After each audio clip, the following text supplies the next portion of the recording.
All right, let's be honest. How many of y'all get up and you just get your day started? You don't have it written down. You don't have a strategy. You don't have a real plan. You kind of just get up and say, I'm about to tackle today. Raise your hand for me. Raise your hand. We're going to stop. No more of that. There is one habit that I have adopted in the last 3 years that has fundamentally changed me as a business person. I went for 10 years with an average of 5 to 6 hours of sleep. I felt like it was genetic and I felt like I had a ton of energy until something happened. What's up, Believe Nation? It's Evan. My one word is believe, and I believe in you. I believe you have Michael Jordan level talent at something, and I want you to find it, embrace it, and use it to make a difference. Now, I started the Believe Life series to try to tackle different topics outside of just straight up pure entrepreneurship. So to help you live your best Believe life, today we're gonna look at 5 morning routines that can help transform your life. Enjoy.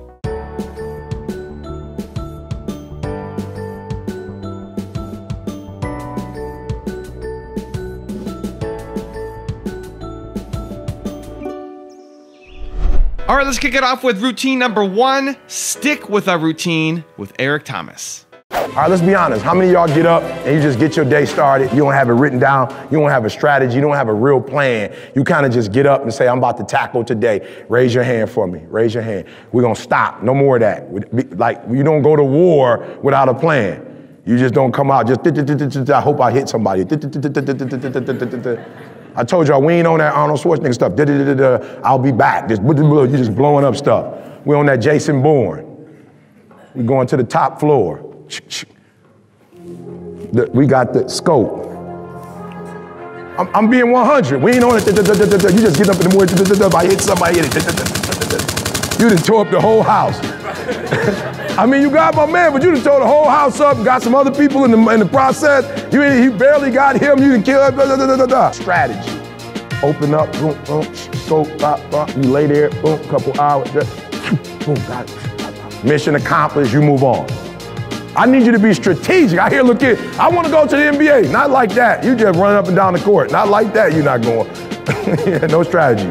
I want to go to the NFL. You ain't even in school. Nope, you're not going to the NFL. I want to make millions. You're not even doing what millionaires do. And if those of you messed up, why? Because you don't understand think, act, eat, rest. So what are we talking about? We're talking about a schedule. I realized that my strength is in my routine. Why? Because I'm not as strong as I thought I was. I'm not as intelligent as I thought I was. I don't want it as bad as I thought I wanted it. It's in my routine. It's what I do every day repeatedly. I just helped somebody out. You're struggling because you don't have a routine. You all and you finally got my man after 4 hours, but you messed up everything else in your life. You lost all your friends because you didn't have a schedule. The DNA of your success is in your routine. You're not as deep as you think you are. You gotta find a routine. I'm getting up at 3 and stick with it. I'm getting up at 5 and stick with it. Yeah, out of 365 days, you're gonna have a bad day or 2, but I'm trying to tell you, the strength is in the routine. Find a routine and stick with it. Routine number 2, get rid of your phone with Mel Robbins. So other than the 5-second rule, there is one habit that I have adopted in the last 3 years that has fundamentally changed me as a business person. And it has also changed my ability to manage my emotions so I don't get hijacked. I do not allow my phone in the bedroom. I know the research. Deloitte just did a study based on phone use alone, and 33% of people are reading emails in the middle of the night. I know that if you go to bed and the phone is right next to you, right? So you go to bed because you need your phone. You know, somebody might need you, and you sleep. You know, if this is right here and it's not closed and the blue light is on, they've done studies where they have people at a table and the researcher will put their phone on the table, not even my phone, the researcher's phone, and the brain lights up like crazy, just with the presence of a phone. The research around the phone and sleep is so stunning that if you were to adopt one radical thing today other than the 5-second rule, try putting your phone outside your bedroom, turn off the so you don't hear it. Tell people who need to reach you to call you. My kids, I have a kid in college, a kid who's high school, kid in middle school. If there's an emergency, call me. There is nothing happening on your phone at 2 o'clock in the morning that's important. But if you allow yourself to become a tool of this is supposed to be your tool for selling, your tool for communicating, and we're all becoming the tool. Here's the other thing, common sense-wise, that I want you to understand. You wake up, the alarm goes off. What do? Whoop! So you're not even vertical, and you're reading emails.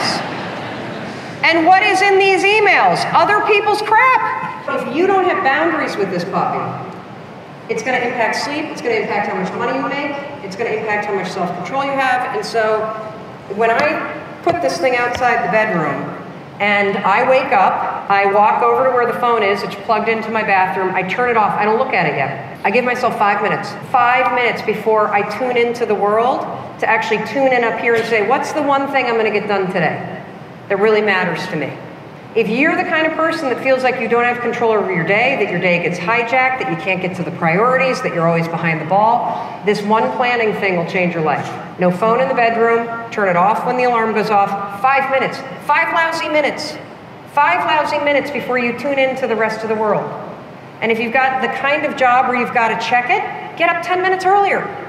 You have control over this stuff, and it is so important that you take it seriously now because you're living at the slowest moment of your entire life. Routine number 3, get more sleep with Chase Jarvis. I went for 10 years with an average of 5 to 6 hours of sleep. I felt like it was genetic, and I felt like I had a ton of energy until something happened. And that thing that happened was I was totally crushed about 2 years ago. I'd been burning it at both ends, working 20 hours a day, not getting any sleep. I went to Hawaii and I said, you know what, I'm gonna have zero schedule on vacation. I slept 14 hours a day for like 6 days straight, and I felt completely different than I had for the previous like 6-8 weeks that I'd been burning at both ends. Now, starting about a year ago, I started tracking my sleep, and I aim to stay in bed for 8 hours a day. I can tell you that I'm definitively way smarter, way nicer, more in touch with my creative side, way more in touch with my intellect, and I'm just a better human when I have more sleep. Routine number 4, schedule everything with Daymond John. My morning routine 5 years ago was I would get up and I would look at my emails, a couple of them. I wouldn't let them consume me because I'm dyslexic, and I know that when you read, it takes more of the brain to utilize to read it. So I would use it to stimulate my brain, right? I'd get up, I'd read my goals like I've always done, and I would try to eat something healthy, and then I would get to the office because I was like, I can't work out too early because, number one, there's a lot of fires that I need to put out, and I can't do that. As I started to realize what was going on, I started to do these interviews with people. I started saying, all right, maybe I need to change this around. So now it's totally different. So I'll get up, I'll do my goals, I'll still do that small part of reading the email, but I will not look at social media, which I used to. And now I'll go work out because I used to work out at night when I felt that my emails weren't coming in that much and I wanted to kind of get tired, so I'll rest it. But I start working out now earlier in the day, and I start also scheduling time with my daughter and with my family to make sure that that is priority over anything else. And I also schedule any kind of health things I need to do, doctors, checkups, physicals, whatever the case is. What that did was I'm more productive because the adrenaline running, and I got to work, and I'm more active. I didn't eat the egg and cheese sandwich, which slowed me down, right? And I need to chill out for a little while. I started doing my spending more time with my family, and because I started to say I'm going to make a major appointment, any kind of appointment I can once a month for my health, I ended up finding out I had stage 2 cancer. After starting to find out all these people's techniques, because I looked further into my health, and I ended up finding out I had stage 2 cancer. And it didn't save my life necessarily because I had thyroid cancer, which would still be a challenge. But I had a surgery and I got the cancer removed. I'm cancer free, and it was because of me altering my life with these small adjustments. And routine number 5, the last one before a very special bonus clip for you, is win the morning, win the day with Tim Ferriss. One of the commonalities, one of the patterns that you spot really quickly if you interview hundreds of world-class performers, and I just interviewed 130 or so for my new book, Tribe of Mentors, is the fact that they have consistent morning routines. They have some type of recipe, a boot up sequence that they use to win the day in some fashion. And it ranges from, for instance, mindfulness, and that could be mindfulness meditation, where you find, say, Evan Williams, who is well known for Blogger, Twitter, also Medium, who spends time every morning, as I do, with some type of meditative practice. Could be insight, it could be transcendental meditation. You could use an app like Headspace, which I think is a great place to start. And it trains you, it allows you to practice becoming more aware and less reactive so that you're not thrown off by the unexpected challenges and problems of the day. And that helps you to be much more productive and much more centered. You can achieve that in other ways. Gratitude is a common element. So Tim O'Reilly, who's just an incredible entrepreneur, thinker, writer, and thought leader in Silicon Valley, goes for a run and will take a photograph of a single flower on his run every morning, right? And this teaches you to pause and to assess how you're, say, responding to things. So that is a really beautiful practice that can be done with gratitude lists. I use something called the 5-Minute Journal, but Whitney Cummings, incredible stand-up comedian, writer, and much more, also has gratitude lists. And this is, say, naming 3 things that you're grateful for each morning. Tony Robbins does this. Brian Grazer, incredibly well-known, iconic TV and film producer, also does this. I think he's had 180 Emmy nominations or something like that. And that achieves very much the same thing of present state awareness and looking for the positive as opposed to fixating on the negative. And last but not least, you have, say, Jocko Willink, retired Navy SEAL commander, who will lay out his clothing, his workout clothing, the night before so that there's no conscious decision required where willpower or lack thereof could intercede. His clothing is ready. He's already set his to-do list for the next day. He wakes up at 4:30. That's not quite when I wake up. And grabs the clothes, boom, directly to the gym. And he has a home gym where he does his workouts. This is also very common where people recognize these very busy, very driven people that if it's inconvenient to work out, they probably won't do it. So Jocko has a home gym where barbell, plates, squat rack, 3 sets of rings at different heights, a kettlebell, and you're good to go. That's all you need. So those are a few of the things that I've seen repeatedly in different forums with hundreds of top performers that they use to win the morning so they can win the day. Now I've got a special bonus clip from Mel Robbins on how to develop a great morning routine. But before that, I want to know, what did you take from this video? What lesson are you going to apply immediately to your morning routine? What was the most impactful clip? Let me know in the comments below. When you write something down, it's also much more likely to stick for yourself. So if you've got a commitment you want to make, put it in the comments. Thank you guys so much for watching. I believe in you. I hope you continue to believe in yourself and whatever your one word is. Much love. See you soon, and enjoy the bonus clip. You must come up with a morning routine that you do every single morning, or at least more mornings than not, that puts you in control of yourself and in control of your day. This is what I do, and I cannot explain the power that I get from starting my day off and being bigger than my excuses and being in control.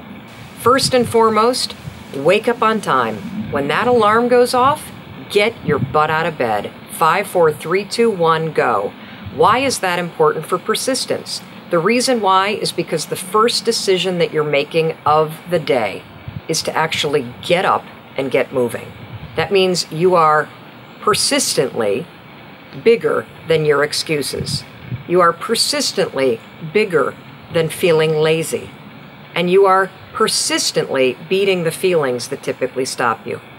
The second thing that I want you to do, before you look at your email, before you answer your phone, before you start surfing Vox and Vice and BuzzFeed and, Teamstream and checking out the sales on Zappos and looking at your Facebook newsfeed, before you pick up the damn phone, please, please, please, Figure out your 2 priorities for the day. These are the things that matter to you. Whether it's saving money and making sure you're focused on that, or showing up at work and being a contributor, or whether it's changing how you treat your spouse or your kids or the person that you're with, or heck, getting to the gym because you said you would. Whatever it is that your 2 priorities are, put them in your head before you pick up the phone. Why? The reason why is because of persistence. The reason why is because I want you to have a good day. Do you know what makes for a bad day? What makes for a bad day is snoozing, starting your day off late, starting your day off tired, starting your day off by mainlining everybody else's news feed on social media and looking at everybody else's life and saying to yourself, oh my God, they're on vacation, or gosh, they look so great, or their friends are so fancy, or my gosh, they've got so money. You start off your day looking at that you're never gonna have a good day. You gotta start off your day by getting up on time, figuring out your priorities, and then getting to work on them. Do not pick up your phone until you have done those 2 things. I think the single biggest reason why people have bad days is because they start them off by looking around at everybody else and seeing what they're doing instead of having the focus and the discipline to actually start your day off with you in control and with your priorities front and center. So, you want a bonus round? Exercise every day. That's right. Get up on time, figure out your priorities, and exercise. You do those 3 things, you'll be kicking ass every single day. So let me give you the 1-word secret to happiness. 1 word. This is all you need to be happy. The most important word ever. If you had to think of 1 word that's most important to you, or that sums you up, or that would be kind of like a little beacon. Hey Believe Nation, if you want to know what the most important 1 word is for Tony Robbins, Gary Vaynerchuk, Oprah Winfrey, will.i.am, and Howard Schultz, I have a very special secret video for you. Check the description for details.